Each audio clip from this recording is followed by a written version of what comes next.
Hey everyone, today we're going to go over how to change the timing belt on your D-series motor. It's pretty simple. I'll just kind of go over what you need real quick. 17mm socket for your crank pulley bolt. Definitely recommend 1/2 inch and breaker bars. And then you want a Honda Acura crank pulley tool. These are really helpful. It keeps you from having to jam something in the flywheel, keep it from turning, and etc. But I already broke this loose off camera with a buddy of mine just because it is much easier that way.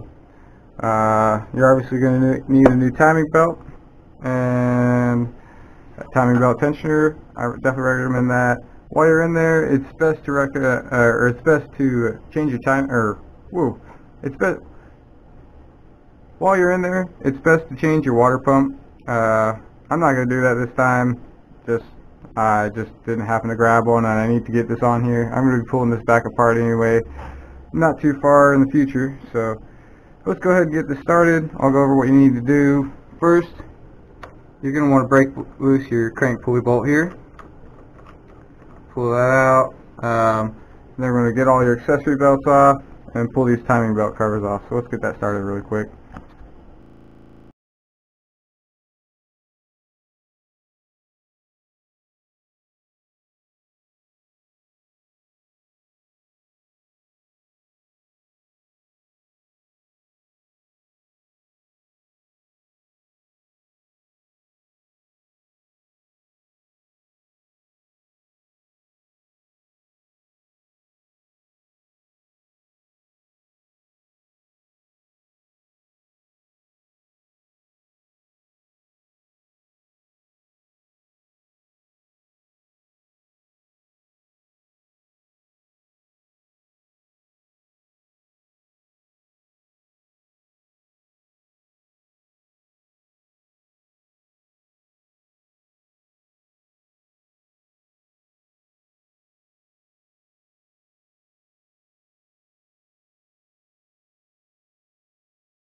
I got all the accessory covers off here. This kind of gives us our first peek inside the motor. And honestly, this thing is, when all these things are stained brown and pretty bad looking, that means they got a lot of miles and they got a lot of bad oil that's put through them. But these are really clean, and if you see, this is the kind of brown stuff I'm talking about right here. But the rest of this is impressively clean, so pretty happy with this motor so far. So let's kind of get back to what we're looking at here. First thing you kind of want to do is make sure you're top dead center. Your cam gear is going to have the word up right there, and then you got two timing marks.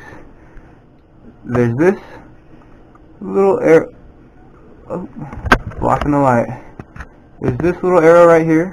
It's got to line up with this dash on here, and same on this side. There's another little arrow on that side.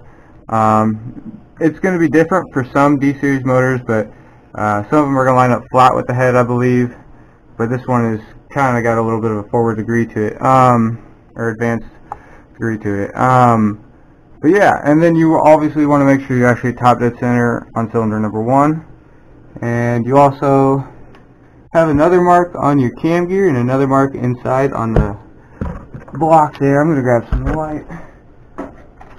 Here we go. Sorry about that. Definitely looks like a decently new tensioner, but honestly this belt had a little bit of slack, it felt like, when I first took it apart. But yeah, as you can see, somewhere on here should be a mark. Yep, little tiny notch right here. Just a little notch, and there's going to be a marked a little tiny arrow on the block inside there. That is one way you can tell without having your crank pulley on if this is a top dead center. But yeah, at this point you just want to loosen your timing belt tensioner here, pull off your belt, and put on the new one. So we'll go ahead and get that started. Alright, so in order to bust your, not the right size, that's not good, bust your timing belt off here, you're going to need a 14mm wrench for timing belt tensioner. You just want to loosen this little center nut.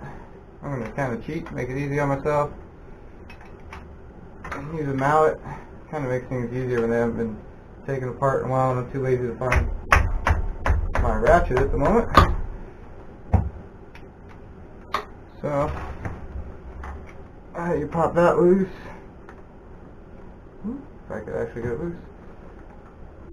Timing belt. You can get some slack in it. It's pretty easy to slide off this top cam gear. And again, you want to be kind of careful not to, I mean, it's not super easy to move it, but you want to be pretty careful not to be knocking your cam gear around or you crank around to make sure you don't lose timing of where you're. Obviously, we're going to double check that when we're finished, but we'll grab our new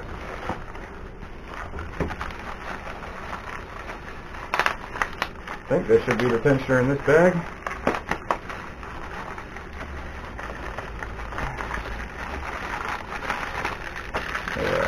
Here we go. Notice I got a new spring in there with it. Make sure that matches up. Yeah, these are pretty easy to get off. You just take out this center nut right here, or the center bolt right here. They got a little spring on this end you gotta watch out for, so just unhook off that piece. Otherwise, it just slides off this pin right here.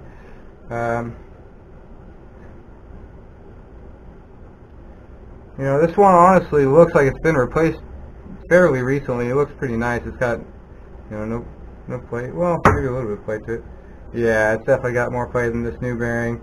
Might just be broken and not bad, but we're going to go ahead and replace it while we're here. Just the logical thing to do, honestly.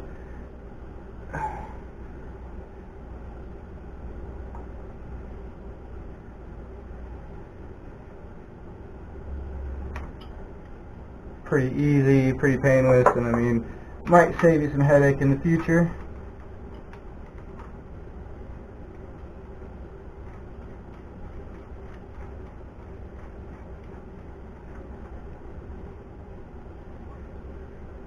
Take all the tension down off of that while we get the belt put on. We want to match up our old belt with our new belt if we can. I mean, they usually you can match up part numbers, but this one seems to, there we go, lost it, but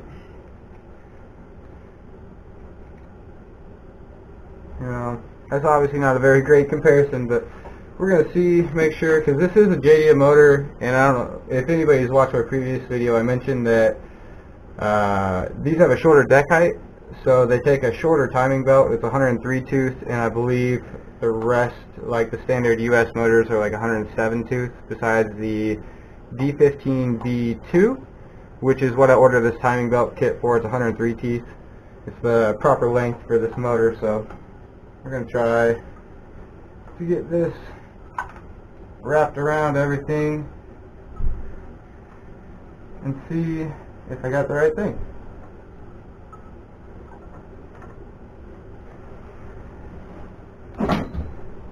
It's honestly looking just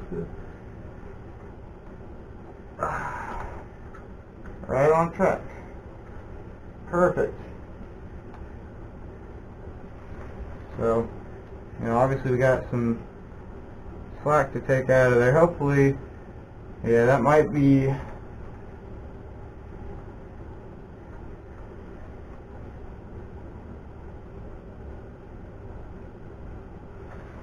a little bit more slack than what I'd like, because once you pull this way, it's going to kind of clock these apart from each other, if that makes sense.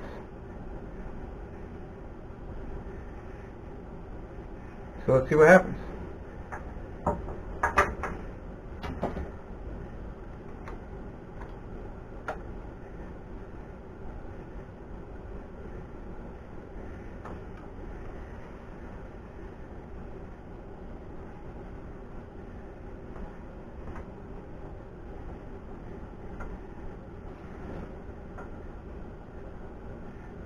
Yeah, that should be perfect actually. Now that I'm looking at it, that should be just right. So, you know, a lot of people like to crank on these real hard, and you just don't need to do that.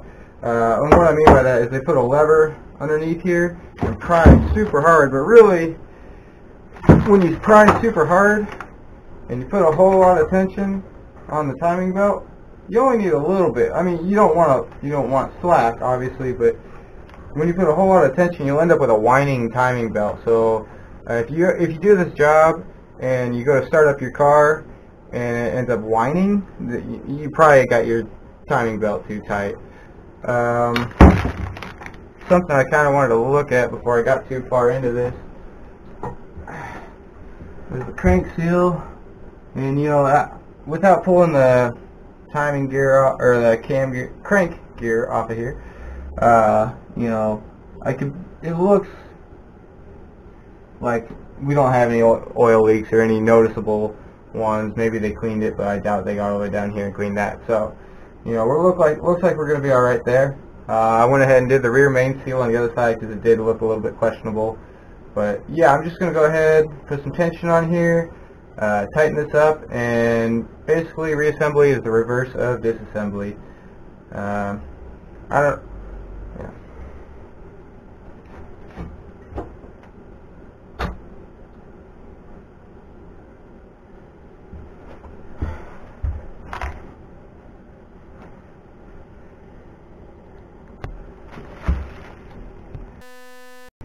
So after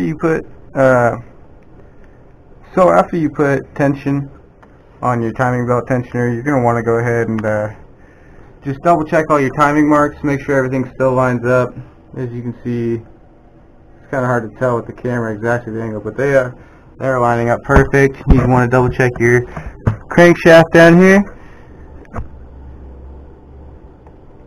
and then also once you get all your accessory covers back on, your crank pulley back on, you'll have a white mark or a mark on your crank pulley or your harmonic balancer that lines up with your accessory cover, and it'll tell you that you're top dead center. But I'm gonna put on the harmonic balancer with the keyway and turn it over a couple times and double check our timing, and then after that I'll go ahead and slap everything back together. Well, I hope you guys liked that little how-to on changing the timing belt on these D-series motors. It's nothing to be afraid of. It's not super difficult. I really always recommend it when you got the motor out of the car, or even, you know, just as standard service intervals. It's just something really cheap that can keep your motor alive and keep you from destroying your cylinder head, because these are interference motors. You know, you lose a timing belt or jump a tooth, it's going to bend a valve and you're not going to have a good time with that motor anymore. I've got a few other things I need to do to this engine to get it ready to go into the EF chassis. Got to change over some the motor mount that goes right here and a couple other little things. So I'm just going to go ahead and end this how-to video here. Hope you guys liked it. As always, comment, like, and subscribe, and have a great day.